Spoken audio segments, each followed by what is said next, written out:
대여하고 받는 대가가 있으면 이걸 부동산 임대업이 하는 거예요. 근데 부동산 임대업 안에는요, 부동산상의 뭡니까? 권리를, 그죠? 부동산에 권리가 있단 말이에요. 여러 가지 부동산상의 권리가 있거든요. 그 권리를 임대하고 받더라도 뭐예요? 그거는 부동산 임대업으로 봐요. 자, 그런데 부동산의 권리 중에 단 제가 되어 있는가? 지상권하고요, 지역권에 설정 대여소득은요, 설정 대여소득은 이 지상권과 지역권은 엄밀히 따져서 부동산 사능의 권리가 맞아요. 지상권은 다른 사람의 땅 위를 쓸 수 있는 권리, 물론 등기함으로써 효력을 발생합니다. 지역권이라는 건요, 다른 사람이죠, 이 땅을 사용할 수 있는 권리가 있는 게 있어요. 그죠? 등기를 해야지 효력을 발생할 수 있어요. 그래서 이런 것들은 어떨 때 나타나냐면 굉장히 지금은요, 제한적으로 나타나요. 이 얘기가 옛날에 뭐 여러 가지가 있죠. 뭐 지역권이라는 거는 뭐 맹지 같은 거, 그죠? 내가 땅이 지금 있죠, 다른 땅을 통하지 않고는 사용 수익을 못하면 그 땅에 대해서 뭡니까? 우리가 그러니까 지역권 같은 걸 설정해서 이용하고 대신에 넘 땅을 이용하니까 대가를 줘야 된다고요. 근데 그 대가를 받는 사람 입장에서는 어떻습니까? 좀 억울한 면이 있을 거예요. 그거는 뭐 제 생각인데요. 그래서 나중에 보면 지상권과 지역권에 설정되어 소득에 대해서는요, 80% 필요금을 인정해 준 이유가 바로 여기에 있습니다. 그래서 대여 소득은요, 요거는요, 그죠? 굉장히 뭡니까? 자주 나타나는 게 아니라 일시우발성이 더 크다고 보는 거예요. 그런 것들이. 그래서 요거는 부동산의 권리이지만 설정되어 소득은요, 기타 소득으로 본다는 점도 조금 알아야 될 것 같습니다. 그 다음에 뭐, 우리 부동산에 우리 뭐, 공장의 재단이랄지, 여기에 있고, 그 다음에 부동산 임대업은 공장 재단이랄지, 광업 재단에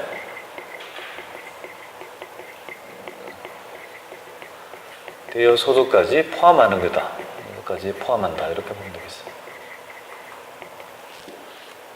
부동산 임대업에는 이런 것들이 포함된다고요.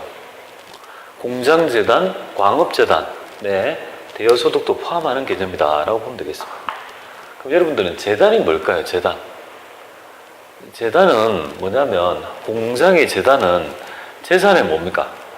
묶음이다 이렇게 보면 돼요. 그러니까 이걸 재단의 의미는 이렇게 보시면 될 것 같아요. 여기에 공장이 있다고 가정할게요. 공장이 있고, 여기에 설비 라인이 뭡니까? 설비 라인이 A가 있고, 설비 라인이 2, 이렇게 B가 있다고 가정할게요. 그런데 이제 라인 안에는 뭐 여러 가지 뭐 이런 것들이 뭐 여러 가지들이 기계들이 막, 그죠? 포함되어 있을 거 아니에요, 그죠? 여기 기계 일체가 있을 거 아니에요, 그죠? 라인이. 근데 이 라인이 전부 다 돌리려면 다 구성 요소가 있어야 될 거 아니에요, 그죠? 그런데 만약에 이 라인의 일정 부분 있죠? 요 일정한 요것만 뭡니까? 대해주면요. 대해준다라면 요거는 사업소득의 일부를 보겠다. 사업소득의 일부를 보는 거예요. 자기의 사업소득에서 뭡니까? 어떤 자기 공장 내에서 뭡니까? 가지고 있는 일정한 설비를 빌려주고 받는 대가가 있다면 자비익 같은 거 있죠? 사업소득 그렇게 보겠다 이 말이에요. 하지만 이 세트로 빌려주면 어떻게 됩니까? 이 라인 전체를 빌려주면요, 이 라인 전체를 재단이란데, 재단. 그죠? 공장의 전체 세트를 뭐 그냥 이걸 뭐 세트라고 보면 돼. 세트 일체를 빌려주면요, 이런 것들 하나하나의 요소가 아니고 뭡니까? 큰 설비를 빌려줬다고 봐서 동산에 대해서도 보겠다. 어떤 의미인지. 그래서 이제 재단의 수정은 이거는요, 부동산 임대업으로 보겠다. 얘는 일반적인, 그죠? 부동산 임대업에는 일반적인 제조업의 사업소득의 일부로 본다라면 얘는요, 부동산 임대업으로 보겠다는 점, 그 점도, 광업재단도 마찬가지입니다. 광업에 관계된 재산이 묶여져 있는 그런 것도 설비 일체 같은 걸 의미합니다. 그래서 여기서 이제 여러분이 좀 뭐 결론이라면 부동산상의 권리임에도 불구하고 기타로 보는 거, 기타 수로 본다는 거, 지상권, 지역권은 기타로 본다는 점. 그 다음에 공장재단이랄지 광업재단의 뭡니까? 대여소득도 뭡니까? 우리 부동산 임대업으로 본다는 점. 이런 것들이 여기에 좀 빠져있죠, 그죠? 조금 빠져있으면 그런 점까지도 여러분들이 좀 챙겨서 같이 좀 더해가지고 추가해야 될 것 같습니다. TAT는 출제 안 되지만요.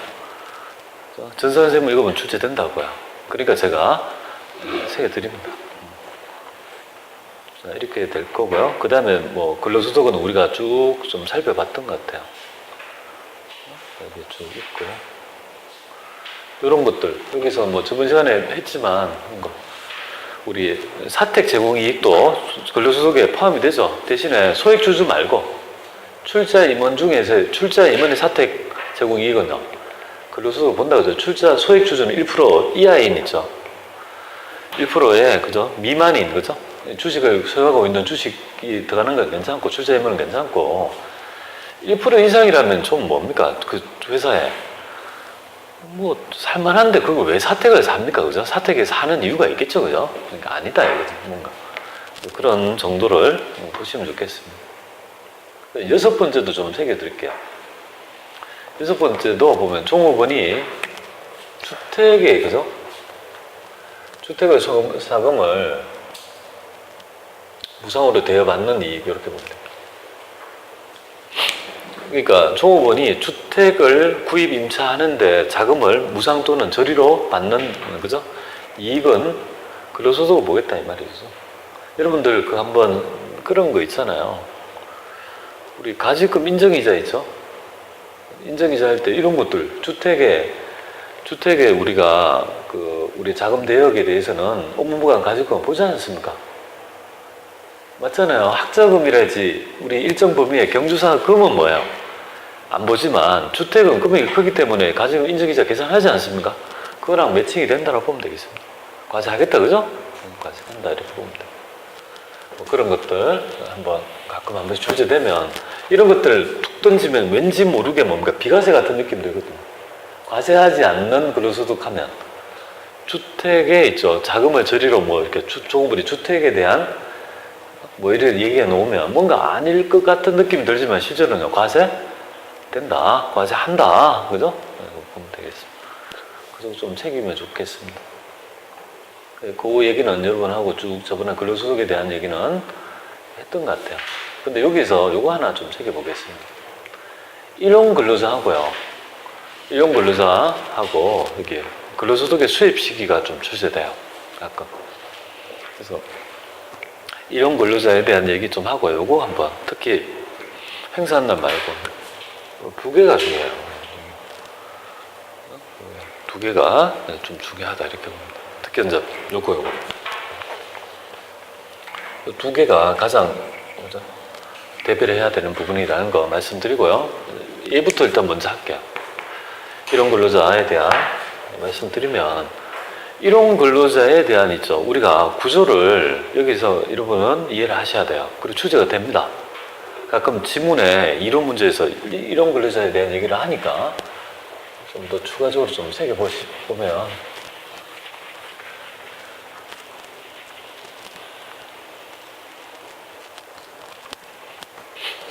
자, 이게 근로소득의 일용 근로소득을 보겠습니다. 일용 근로소득의 구조는 일단 총 지급액이 있습니다. 이 지급액이 일당이 될 수도 있고 한 달 단위로 될 수 있지만 우리는 일로 판단을 하는데요. 일일이 뭡니까? 일용이니까, 그죠? 하여튼 일로 하루로 판단해서 이제 지급 방식이 뭔가 한 달로 모아할 수 있지만 하루로 판단한다. 그래서 총 지급액에서 얼마를 빼냐면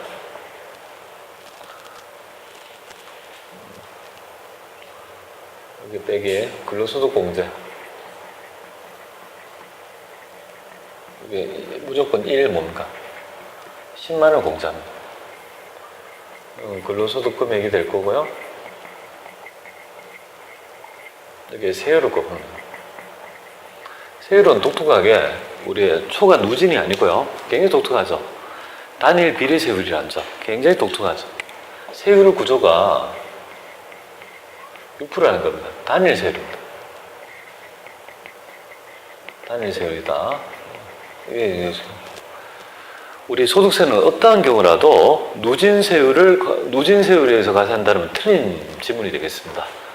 누진 세율이 원칙이지만 예외적으로 1원 근로소득에 대해서는요, 6% 단일 세율에 의해서 적용한 금액을 한다라고 보면 되겠습니다. 이거 완전 남은 금액이에요. 그러면 여기 그죠? 산출세계 되겠습니다. 여기에서 세액공제줍니다. 세액공제주는데 이게 산출세액의 55%를 해줘요. 그다음에 이게 원천징수해야 될 결정세액이 되겠습니다. 자, 그러면 이걸 기초해서 만약에 한번 보죠. 그럼 총 지급액이 20만이라 하면 무조건 일괄해서 10만을 빼준다, 그죠? 그럼 근로소득 금액은요? 10만이 되겠습니다, 그죠? 그럼 세율은요? 6%가 되죠. 그럼 산출세액은 6천이 되겠습니다. 근데 55%를 빼니까 2,700원을 빼줍니다.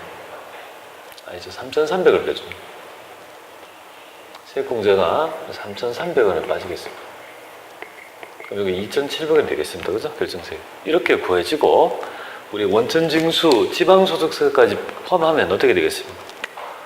지방소득세 270원을 포함하면 어떻게 됩니까?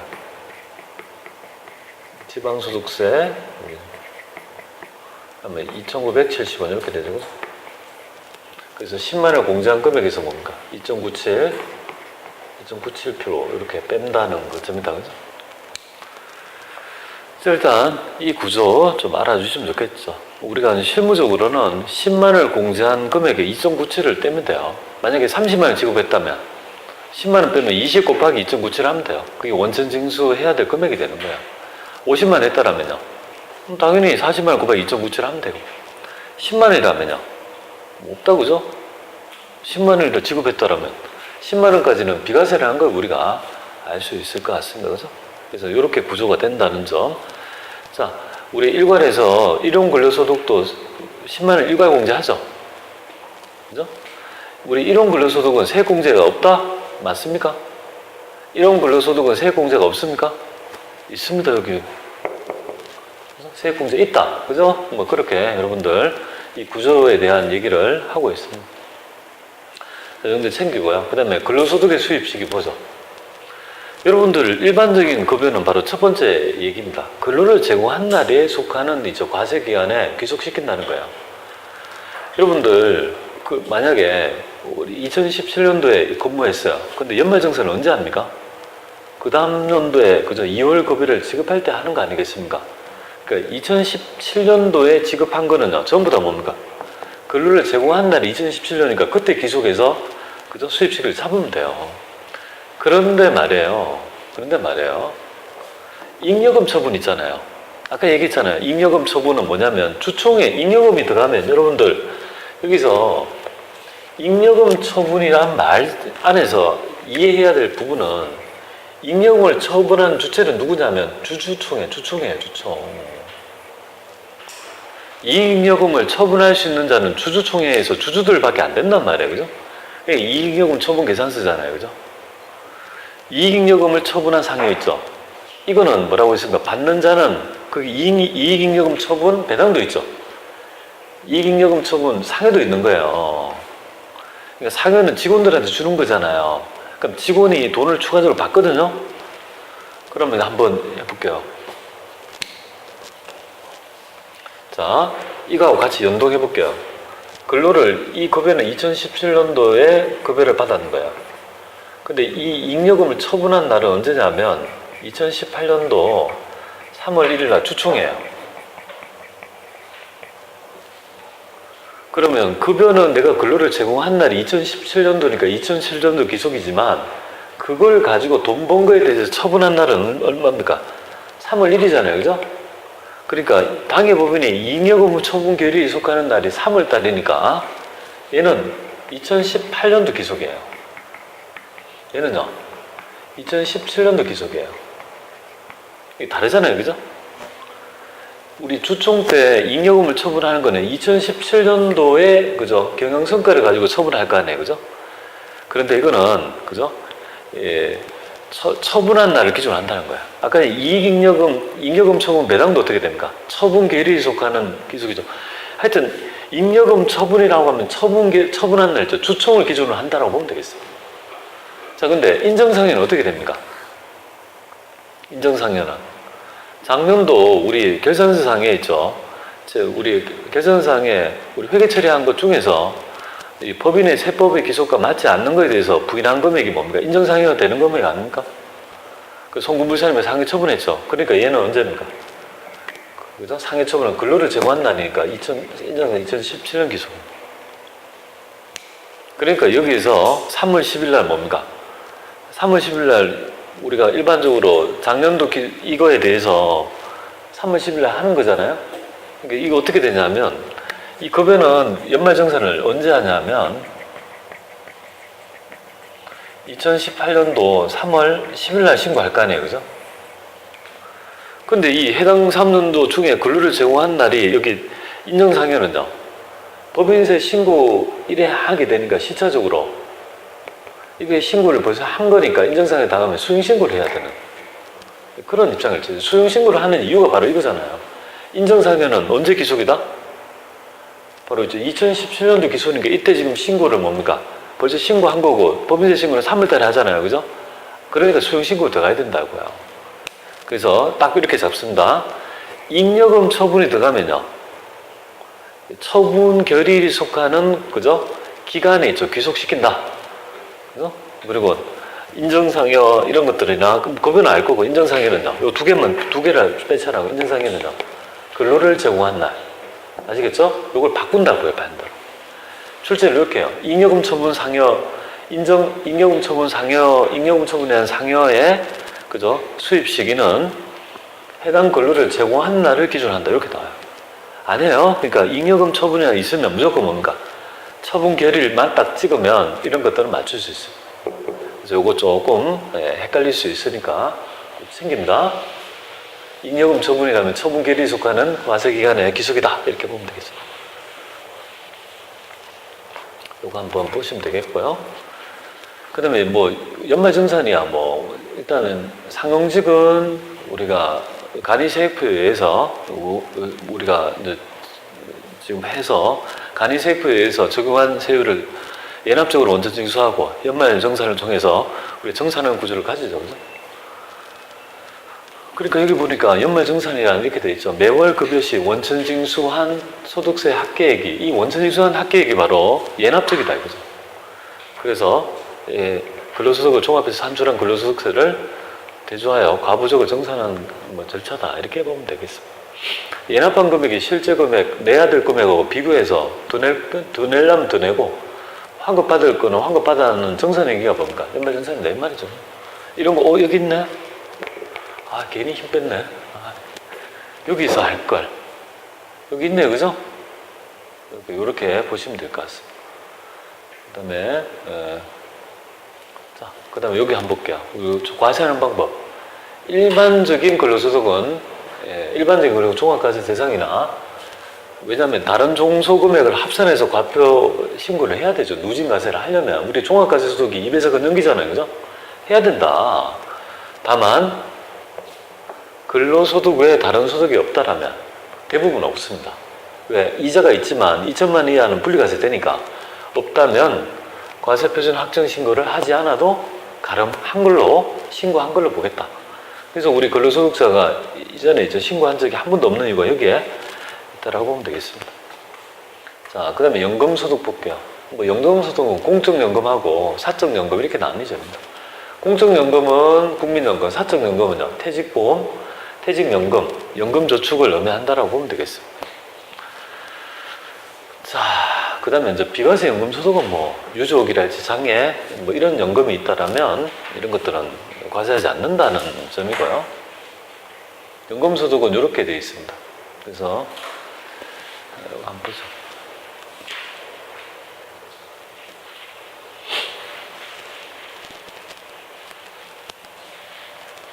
기타 소득이 가장 중요하니까요. 자, 연금소득은 이렇게 되어 있습니다.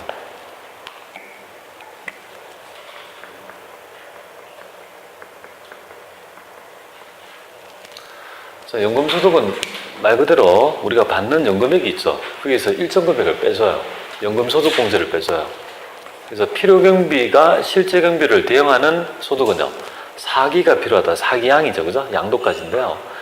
근데 이제 근로소득하고 연금소득도 결국은 필요경비가 없는 건 이자 배당이잖아요. 근데 필요경비적 성격을 준다는 건데, 제가 볼 때는요, 연금을 받을 때 뭔 있죠? 뭐 필요경비가 뭔 필요해요? 경비가 없죠, 그죠? 그런데 왜 공제를 해줄까요? 연금을 받는 자가 누굽니까? 대부분 노년층이죠. 그러니까 노년층의 생활 안정을 위해서 일정 금액을 빼서 과세하지 않으려는 의도가 굉장히 많다라고 보면 되겠습니다. 그래서 공제를 제도를 두고 있다라고 보면 됩니다. 그래서 연금액에 비례해서 일정 금액을 빼준다 이렇게 보면 되는데요. 대신에 그 받는 총 연금액이 과세하는 방법, 연금소득의 과세 원칙은 종합과세입니다. 종합과세합니다. 연금을 받았다라면 이 연금액에 대해서 있죠, 과세를 한다 이거죠. 종합과세 5월달에 신고한다 이 말이에요. 그게 이제 원칙이다. 근데 예외가 있습니다. 이 예외가 뭐냐면, 아무래도 나이가 드신 분들이 연금으로 받게 되면 연금액이 그렇게 많겠습니까? 우리 공적연금 중에서 공무원연금을 제외하고는요, 일반적인 공적연금인 국민연금은요, 지금 현재 국민연금을 엄청나게 몇백만 원 받는 사람 없어요. 공무원연금에 이제까지 불입 한 3, 400씩 받는 거지, 지금 기껏해봤자 연금의 역사가 작기 때문에 지금 수령하는 분들이 한 달에 국민연금을 많이 받는 분이 해봤자 100만 원 이상 받는 분이 잘 없어요. 대부분 불입 기간이 짧아가지고 지금 수령하기 때문에 한 달에 뭐 20만 원도 있고 50만 원